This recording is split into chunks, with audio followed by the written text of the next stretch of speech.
香港一只國際金融中心，兩擺路係上海發展那國家，囤老舊嘅東西搶快提淘汰去。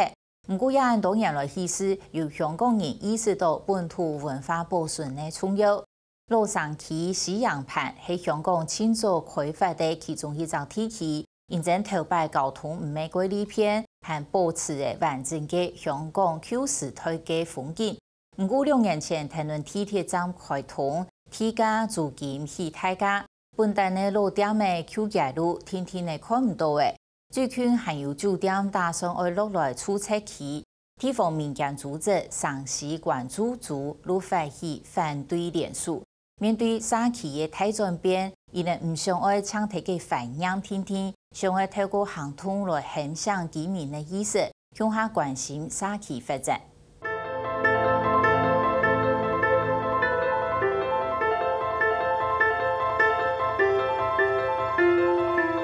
这个是水晶石头来的。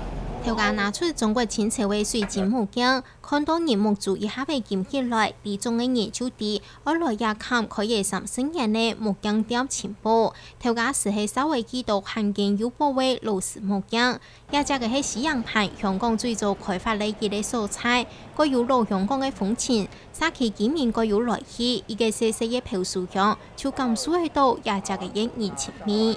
都希望個社區係啲人係願意即係將自己即係多咗嘅書，即係可以係俾其他人啦。咁就發展到後來就會係得意有啲人等啲玩具喺度啦，有見過等蘋果啦。2年前，西港島線開通，有西洋盤站，老街區沒有改太嘅變化，無需起價，改到老店嘅睇時代變化發展當中，速速起來嘅。呢隻而家。一看五金行雜貨店，睇西洋盤開業50年，買各種用品，用盡社區居民嘅生活。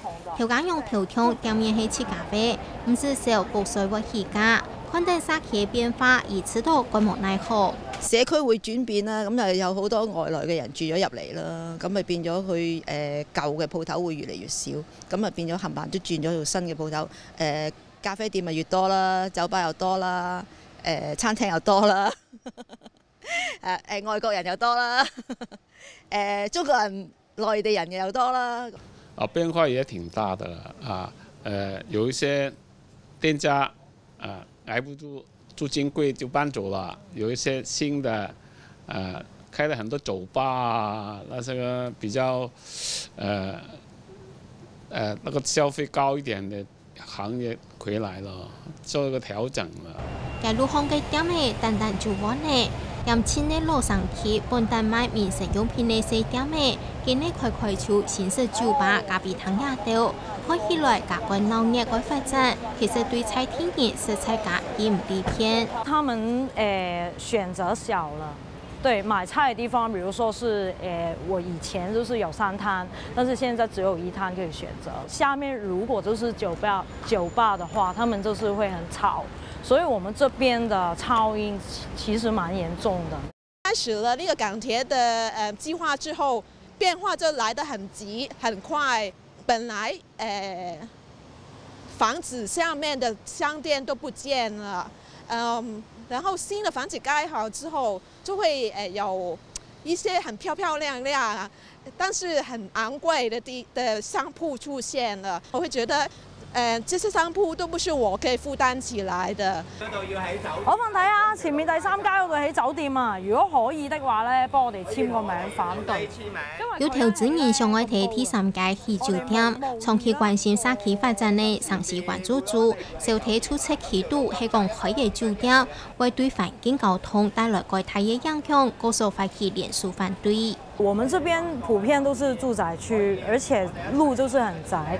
在這邊如果蓋一個酒店，就是人很多，車很多，而且會影響這邊的經濟的生態。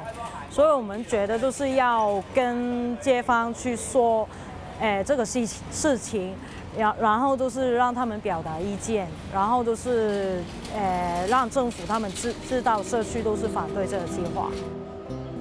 多年來，提西洋盤不時都有開發同保存特嘅商品，以下冇生意，攞沙溪文化改為就冇注意到沙溪生態嚟。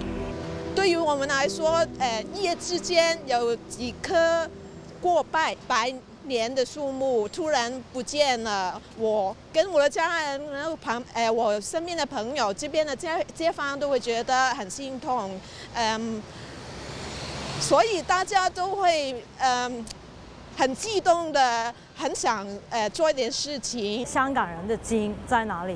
我們就是慢慢去尋找一些老一點的東西啊，比如說是古蹟啊，一些就是社區裡面的歷史，去慢慢找出我們我們說我們就是本地的傳統究竟是什麼，所以我們覺得這個意思就是慢慢提高，去讓我們重新去反思我們究竟是什麼。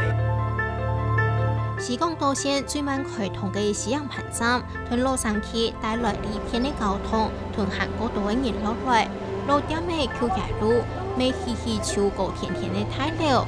睇下成法嘅人，發現到佢哋本地混混嘅工業嘅嘢成法，全部通用嘅，想話出來三網流血，而今日冇係咧文化團顧。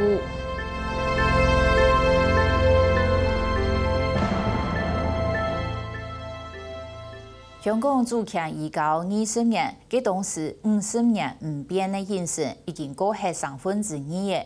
香港民眾家路感覺講，20多年來香港社會嘅變化是彩係以能想象唔到嘅。無論係市區、經濟、民生各方面，感覺講引來引攬。老一批嘅懷念講英政府時期，後生嘅呢則係不滿一下嘅時區。對30年過後，如2047年，冇13人是得清楚想象出香港能擺會變多樣呢？有人去磨練，佢感覺失望，現在要離開香港。唔過有韓國多年唔敢讓表現腳下一塊土地，因聽聞講，因為一個世界有乜嘅是得做嘅，好本2047年嘅香港唔會韓國人。